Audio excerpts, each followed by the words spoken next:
The crystal glasses clinked against fine china as Sarah Thompson, my sister, hosted another one of her elate family dinners.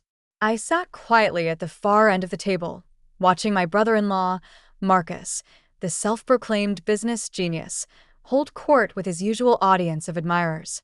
At 42, he wore his CEO status like a crown, each word dripping with the kind of confidence that only came from never having faced real failure.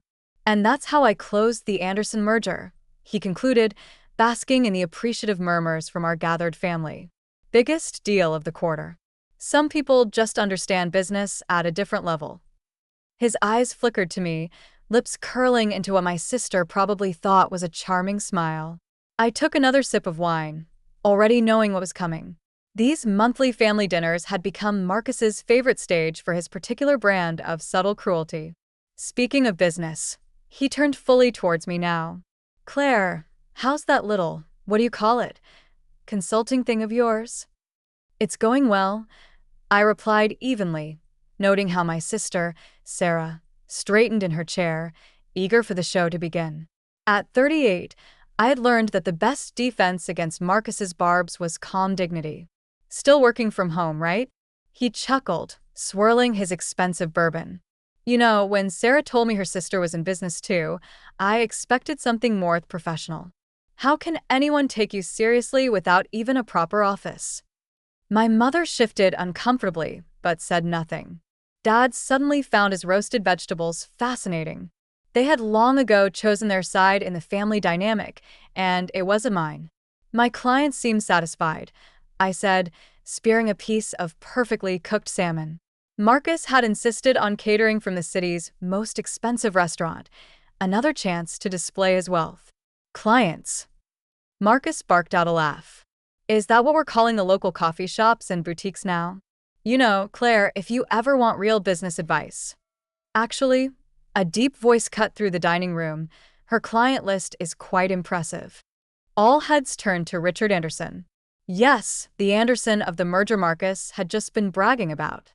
He had been quietly observing from the other end of the table, where Marcus had seated him as the guest of honor. "In fact," Anderson continued, setting down his fork, "my daughter's company has been trying to get on her waiting list for months. Claire's firm is rather selective about who they take on." The silence that fell over the table was absolute. I could hear Sarah's sharp intake of breath, see Marcus's face transition from confidence to confusion. "Your daughter's company?" Marcus managed, his voice suddenly less certain. "Megan Anderson, CEO of Horizon Tech." Richard smiled warmly in my direction. "Claire's firm handled the Matthews Group acquisition last year. Brilliant strategy, by the way." When Megan told me who was behind it, I could hardly believe someone so young had orchestrated such a complex deal. But then, real talent doesn't need corner offices to prove itself, does it? I watched the color drain from Marcus's face as realization dawned. The Matthews acquisition had been the talk of the business world, a $400 million deal that had transformed the tech landscape. And I had orchestrated it from my home office, the one he'd been mocking moments before. I had no idea," Marcus stammered, his earlier bravado evaporating. "Obviously," I replied softly, allowing myself a small smile. "More wine, anyone?" Sarah's hand shook as she gripped her glass, her perfect hostess composure cracking. Our mother's mouth had fallen open slightly, and Dad was now staring at me as if seeing me for the first time. "Claire," Marcus started, his tone shifting to something almost ingratiating. "Why didn't you ever mention that? That I handle major corporate acquisitions? That my little consulting thing advises Fortune 500 companies?" I set down my wine glass carefully. "You never asked, Marcus. You were too busy telling everyone how successful you are." Richard Anderson chuckled. "And speaking of success, Claire, I hope you'll consider taking Horizon Tech on as a client. Megan's been quite persistent about wanting to work with you." "Of course," Marcus jumped in. "Anything for family. I'm sure Claire would be happy to." "I'm afraid my schedule is quite full," I interrupted smoothly. "But Mr. Anderson, please tell Megan to have her team send over the proposal. I'll review it personally." Marcus's face flushed red. The Anderson merger he had been bragging about minutes ago, his biggest deal of the quarter, was worth less than half of what I had handled for Matthews. And now, his direct line to Richard Anderson was watching me with obvious respect while barely acknowledging him. "Claire." Sarah found her voice, though it trembled slightly. "Why didn't you tell us? All these years." "Tell you what, Sarah? That while you and Marcus were mocking my little business, I was building one of the most respected consulting firms in the industry. That the home office you love to ridicule has closed deals worth billions." I dabbed my lips with a linen napkin. Would you have believed me? Or would you have just found new ways to diminish my success? The truth hung heavy in the air.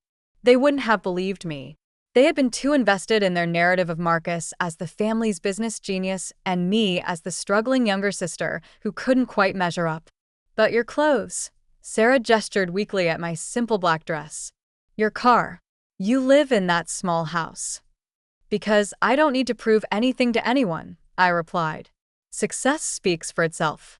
It doesn't need designer labels or luxury cars to be real." Richard Anderson nodded approvingly. "That's precisely why your reputation in the industry is so sterling, Claire. No flash, off substance, the exact opposite of his." His eyes flickered to Marcus briefly. "Certain other approaches." Marcus's hand tightened around his bourbon glass. His carefully cultivated image of business brilliance was crumbling, and with it, his standing in the family. But I wasn't done yet. Not even close. "Mr. Anderson." I turned to Richard, ignoring Marcus's attempts to catch my eye. "I'd love to hear more about Horizon Teaks's expansion plans, perhaps over dinner next week. I know a wonderful little place." "The new French restaurant on 5th, Marcus interjected desperately. "I'm a member there." I smiled. "I know. Actually, it's one of my small side investments. Nothing like running a major corporation, of course, but it turns a nice profit." The restaurant Marcus had been trying to get a membership to for months. The one he bragged about finally getting into. He'd never known that every time he dined there, he'd been in my establishment. Sarah's wine glass slipped from her fingers, staining the pristine tablecloth red. But for once, she didn't rush to clean it up. She was too busy staring at me, really seeing me for the first time in years. "The thing about success," I continued, standing up from the table, "is that it doesn't need an audience to be real. While you were all focused on Marcus's latest promotion or Sarah's country club membership, I was building something lasting. Something real." I reached for my simple leather handbag. Not designer, but handmade by an artisan I'd helped start their business. "Thank you for dinner, Sarah. Mr. Anderson, I'll have my office contact you about that dinner next week." As I walked toward the door, I heard Marcus's strained voice. "Claire, wait. Perhaps we should discuss." "Discuss what?" I turned back briefly.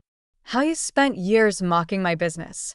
How you treated me like a failure because I didn't brag about my success. Or maybe how you're suddenly interested in my little consulting thing now that you know who my clients are."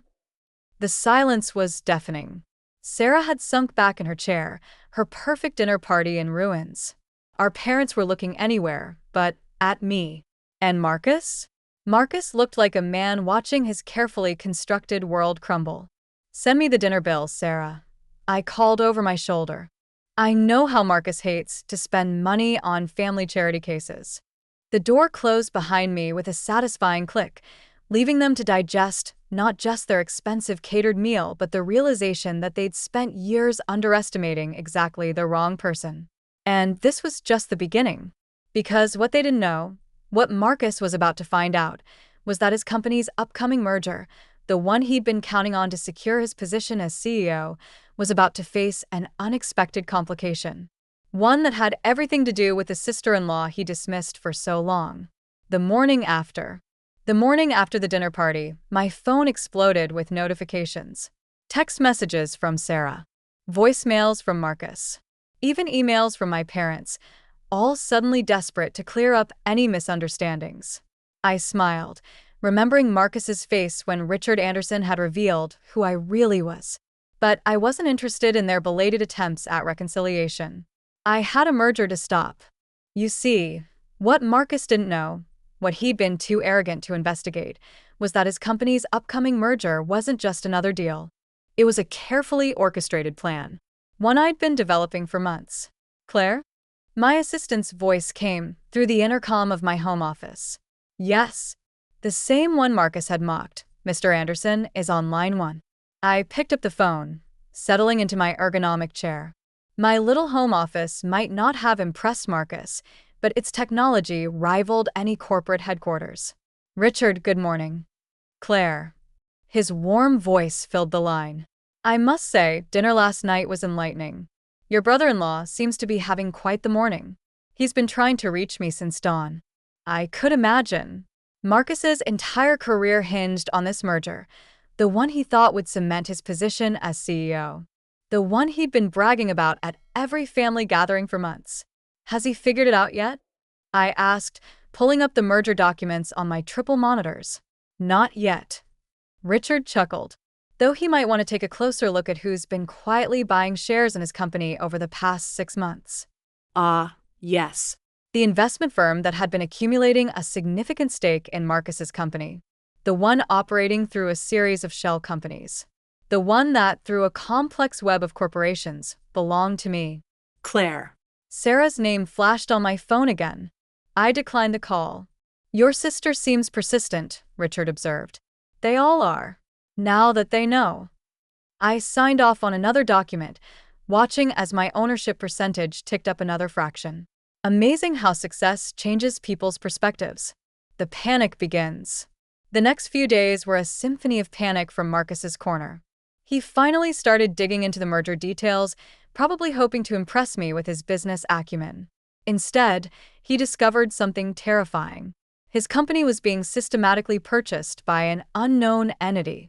You have to help me. He cornered me outside my favorite coffee shop, not coincidentally, one of my first consulting clients.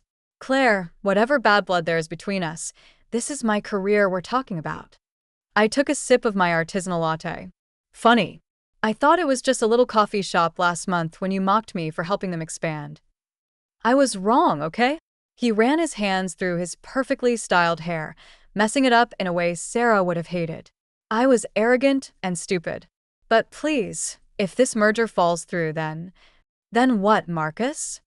You'll have to work your way up like everyone else? Start something from scratch?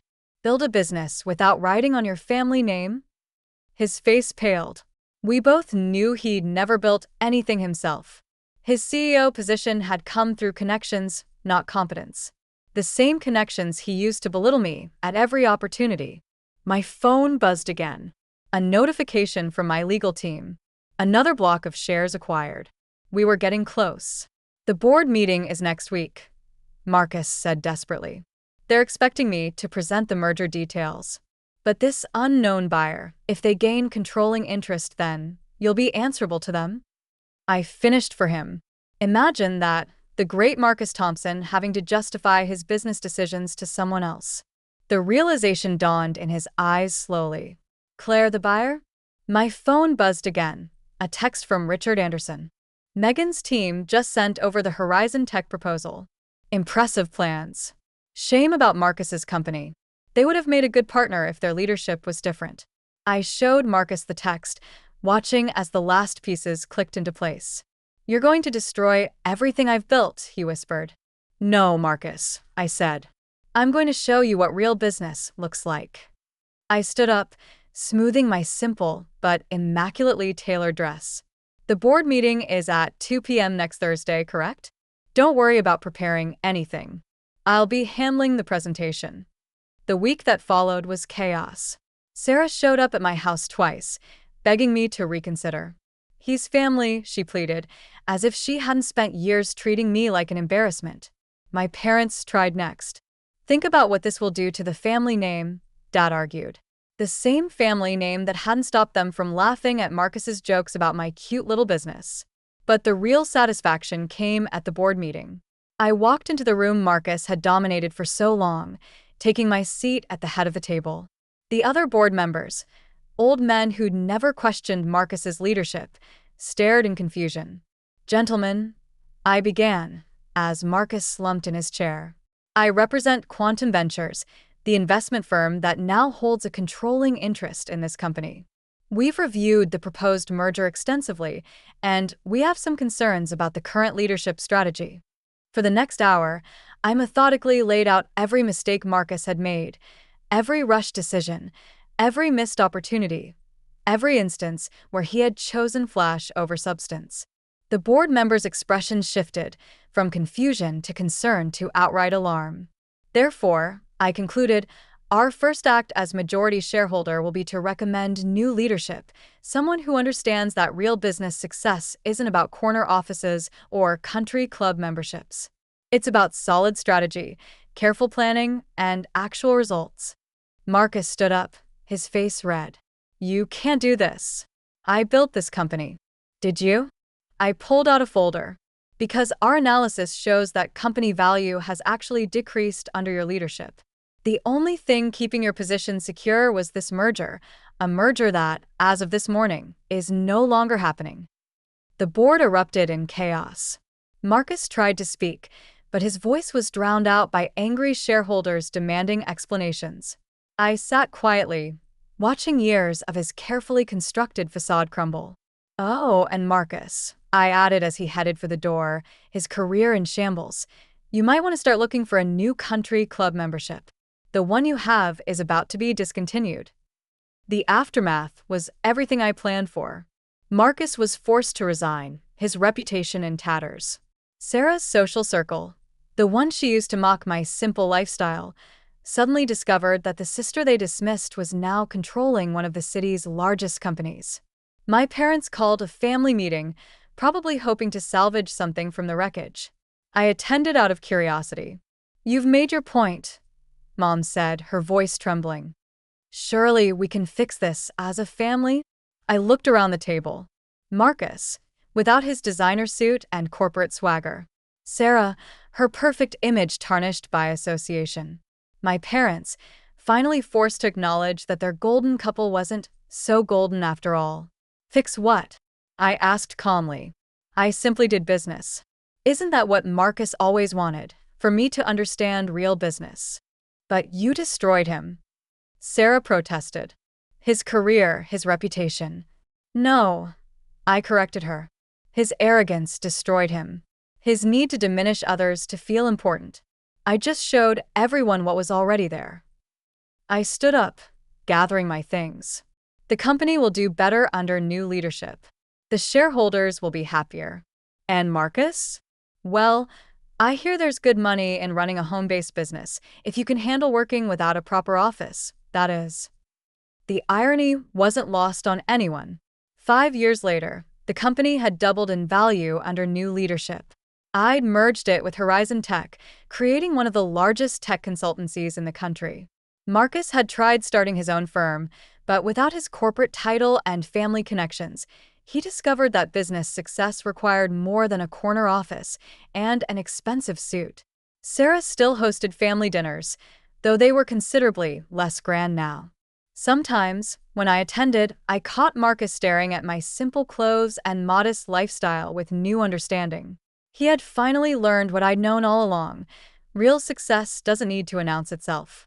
The small home office where I built my empire remained unchanged.